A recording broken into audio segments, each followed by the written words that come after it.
ইতিহাস সাক্ষী, লবণে কখনো পোকা ধরেনি, কিন্তু মিষ্টিতে প্রতিদিনই ধরে, আবার পিঁপড়াও ছাড়ে না। মানুষ সোজা পথে চলতে চায় না, বাঁকা পথেই আগ্রহ বেশি।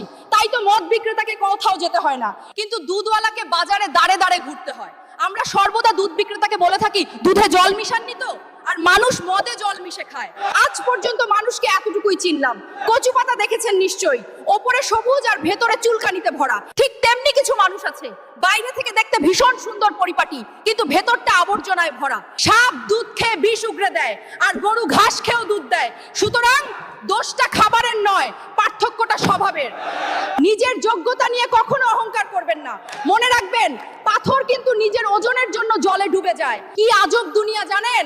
যার চোখে ঘুম আসে তার কাছে ভালো বিছানা নেই, আর যার কাছে ভালো বিছানা আছে তার চোখে ঘুম নেই। যার মনে দয়া আছে তার কাছে দেওয়ার মতো কিচ্ছু নেই, আর যার কাছে দেওয়ার অনেক কিছু আছে তার দেওয়ার মতো মনটাই নেই।